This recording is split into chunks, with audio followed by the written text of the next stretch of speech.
Hello everyone, welcome to our channel. This is Srishti Agarwal. तो मैं आप सभी कक्षा 7 के स्टूडेंट्स के लिए लेकर आई हूँ क्विज अभ्यास सॉल्यूशन, जो कि वीक 22 26/11/2022 का है। तो यहाँ पर सबसे पहले हम गणित का क्विज अभ्यास देखेंगे, जिसमें है देखिए कुछ चित्र दे रखे हैं आपको। एक आयत है और एक वर्ग है।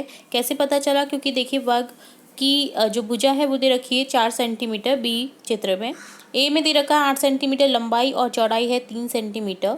तो अब देखिए क्वेश्चन है, आयत ए और वर्ग बी के क्षेत्रफल के बीच का अंतर। तो क्षेत्रफल क्या होता है? लंबाई गुना चौड़ाई आयत का होता है, और वर्ग का क्षेत्रफल होता है भुजा स्क्वायर, यानी 4 गुना 4।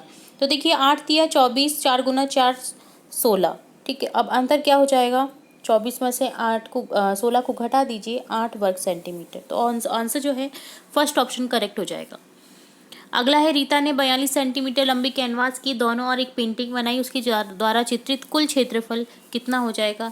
तो 1764 वर्ग सेंटीमीटर। ठीक है, 42 गुना 42 कर देंगे। एक वर्गाकार पुस्तक मेज पर रखी है। प्रत्येक किनारी की लंबाई 30 सेंटीमीटर है। पुस्तक द्वारा कवर किया गया क्षेत्रफल 30 गुना 30 900 वर्ग सेंटीमीटर। वर्ग का क्षेत्रफल हो जाएगा, क्योंकि वर्ग की लंबाई ही एक होती है 30 सेंटीमीटर। बाकी देखिए आयत में अलग अलग होती हैं, लंबाई गुना चौड़ाई होता है। ठीक है, लविशा समुद्र तट पर खेलते हुए एक छड़ी से रेत पर एक आयत बनाती है। बने आयत की लंबाई और चौड़ाई क्रमशः 12 सेंटीमीटर और 7 सेंटीमीटर। तो आयत का कुल क्षेत्रफल कितना हो जाएगा? 12 गुना 7 लंबाई गुना चौड़ाई 12 सत्ते 84 वर्ग सेंटीमीटर। यहाँ पर देखिए एक आकृति दे रखी है जिसमें वृत्त है, और एक में दे रखा है देखिए संकेंद्रित वृत्त, जिसमें एक ही केंद्र होता है बट दो वृत्त हैं, देखिए अंदर की ओर एक बाहर की ओर। तो यहाँ पर क्वेश्चन है, देव ने वृत्त खींचा, वृत्त के भाग को छायांकित करने के लिए करके उसने क्षेत्रफल को प्रदर्शित किया। देव द्वारा खींचा गया वृत्त आकृति एक्स में दर्शाया गया है, और छायांकित भाग आकृति वाई में दर्शाया गया है। क्या छायांकित भाग उस वृत्त के क्षेत्रफल को दर्शाता है जिसे देव ने बनाया है? नहीं, क्योंकि पूरा वृत्त छायांकित नहीं है। 7 सेंटीमीटर त्रिज्या दे रखी है, वृत्त दे रखा है। देखिए यहाँ पर पाई बराबर होता है 22/7 लेकर आकृति में दर्शाए गए वृत्त का क्षेत्रफल। वृत्त का क्षेत्रफल क्या होता है? पाई आर स्क्वायर। ठीक है, पाई का मान दे रखा है 22/7, स्क्वायर में आ जाएगा आर स्क्वायर में 7 गुना 7। तो 7 से 60 कट जाएगा, 22 गुना 7 को कर देंगे तो मल्टीप्लीकेशन जब करेंगे तो आपके पास आंसर आ जाएगा 154 वर्ग सेंटीमीटर। और परिधि कितनी होती है वृत्त की? 2 पाई आर। एक वृत्त का क्षेत्रफल 36 पाई सेंटीमीटर स्क्वायर है। वृत्त की त्रिज्या क्या होगी? तो वृत्त की त्रिज्या निकाल दीजिए, देखिए सिंपल है। अब पाई आर स्क्वायर तो आपको दे रखा है, पाई आर स्क्वायर जो है वो दे रखा है आपको 36 पाई। पाई से पाई कट जाएगा, आर स्क्वायर बराबर 36, आर बराबर √36 बराबर 6 सेंटीमीटर आपकी त्रिज्या निकल जाएगी। तो इस तरह से आप मान को बराबर में रख करके निकाल सकते हैं कोई भी कोई भी जो फॉर्मूला है उससे। इनमें से कौन सा व्यंजक 1.4 मीटर त्रिज्या वाले वृत्त का क्षेत्रफल दर्शाता है? तो पाई गुना 1.4 metre square, pi r square होता है। आर की त्रिज्या दे रखी है 1.4 मीटर, तो यही दर्शा रहा है। ठीक है, इस पैटर्न में अगली संख्या 1 4 9 16 25। तो देखिए स्क्वायर होता जा रहा है सभी संख्याओं का। 1 2 3 4 5 6 का हो जाएगा अब 36। तो फिर यहाँ पर हो जाएगा आंसर सेकंड करेक्ट। यहाँ पैटर्न पूरा करना है। 1 3 6 4 6 10। तो देखिए 1 में 2 जोड़ा 3, 3 में 3 जोड़ा 6, 6 में 4 जोड़ा 10, 10 में 5 जोड़ेंगे 15, 15 में 6 जोड़ेंगे तो 21 आ जाएगा। तो कंटिन्यू संख्याएं जोड़ती जा रहे हैं, तो यहाँ पर ऑप्शन थर्ड करेक्ट हो जाएगा 15 और 21। श्रृंखला 36 45 55 रिक्त स्थान में अगली त्रिकोणीय संख्या ज्ञात कीजिए। तो अगली त्रिकोणीय संख्या हो जाएगी 66।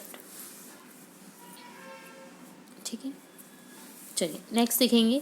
दिए गए पैटर्न में लुप्त संख्या 121 देखिए 11 का स्क्वायर होता है, 144 12 का, 169 13 का। अब 14 का आ जाएगा जो कि होता है 196, और 15 का दे ही रखा है 225। ठीक है, अब देखेंगे सोशल साइंस की क्विज अभ्यास का सॉल्यूशन, जिसमें क्वेश्चन है, नैनार एवं अलवारो की नेतृत्व में किस सदी में नए धार्मिक आंदोलन का उदय हुआ?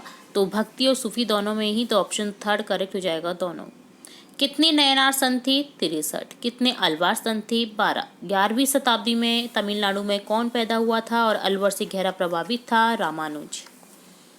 15वीं और 16वीं शताब्दी में कश्मीर में सूफीवाद किस क्रम में फला फूला? ऋषि ग्रंथ। 1230 में किस राजा ने स्वयं को जगन्नाथ का प्रतिनियुक्त घोषित किया? राजा अनंगभीम थर्ड।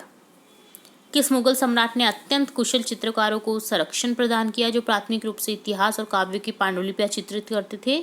अकबर, शाहजहां, जहांगीर, सभी ने। निम्न में से किस केंद्र में पौराणिक कथाओं और कविता के विषयों का चित्रण किया गया है? मेवाड़, जोधपुर, बूंदी, कोटा, उपरोक्त सभी में। लघु चित्रकला की बसोहली शैली किस राज्य में विकसित हुई? हिमाचल प्रदेश में। बंगाली साहित्य के विभाग क्या है? संस्कृत महाकाव्यों का अनुवाद और नाथ साहित्य। किस स्थान की जलवायु को प्रभावित करने वाले कारक कौन से हैं? किसी स्थान की जलवायु को प्रभावित करने वाले कारक क्षेत्र की हवा, समुद्र से दूरी, ऊंचाई, उपरोक्त सभी हैं। भारत का ठंडा रेगिस्तान है लद्दाख, ठीक है। एक तरह से रेगिस्तान ही है बट वो ठंडा है, ठीक है। और दूसरा रेगिस्तान जो हमारा थार का मरुस्थल है जैसलमेर में वो है, ठीक है, जो कि गर्म है। अंतर बस यहाँ यही है कि वहाँ पर रेत मिलती है और वहाँ पर बर्फ़ है, ठीक है। अब देखेंगे सब्जेक्ट इंग्लिश की क्विज अभ्यास का सॉल्यूशन, जिसमें देखिए दो फ्रेंड की एक स्टोरी दे रखी जो कि आपने सुनी होगी, दो फ्रेंड और भालू की, दो मित्र और भालू, जिसमें एक मित्र धोखा देकर चला जाता है तो दूसरा मित्र किस जान बचाता है वो आपको दे रखा है यहाँ पर।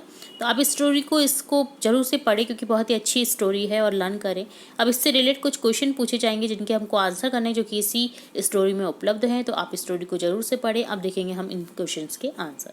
Why did the boy lie down on the ground breathless? Breathless यानी सांस रोककर की जो बॉय है वो क्यों लेट गया था जमीन पर? Because he wanted to pretend to be a dead man, क्योंकि वो चाहता था कि वो डेड मैन की तरह दिखे भालू को, यानी मृत के समान, क्योंकि जो भालू होते हैं ना वो मरे हुए व्यक्ति को नहीं छूते हैं। तो यहाँ पर ऑप्शन फर्स्ट करेक्ट हो जाएगा। अगला क्वेश्चन है why did not the bear attack the boy? Because the bear do not touch the dead, क्योंकि वो मरे हुए को टच नहीं करता है।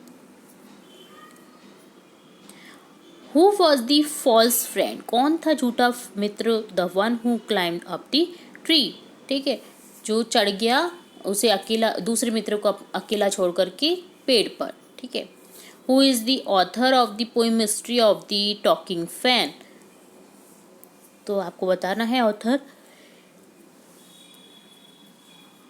Mystery of the talking fan का, तो जो कि है मूडे robin. The fan had blank language, electrical language.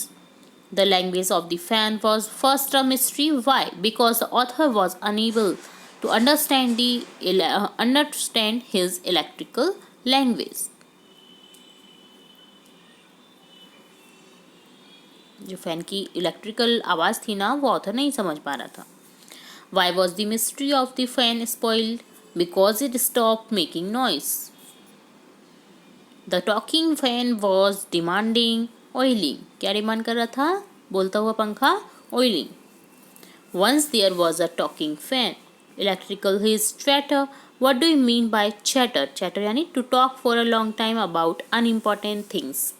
बिना जो महत्वपूर्ण जो चीज़ें हैं उनके बारे में बोलते रहना वो होता है चैटर, चैटर बॉक्स, ठीक है, जो कि बहुत ज़्यादा बोलता है। टॉकेटिव का एक सिनोनिम है चैटर बॉक्स, जो कि आपने देखा ही होगा स्टोरी में और वर्कशीट में भी आया हुआ है क्वेश्चन, तो यहाँ पर आया है तो मैंने आपको इस जो बता दिया है इसका फैक्ट है।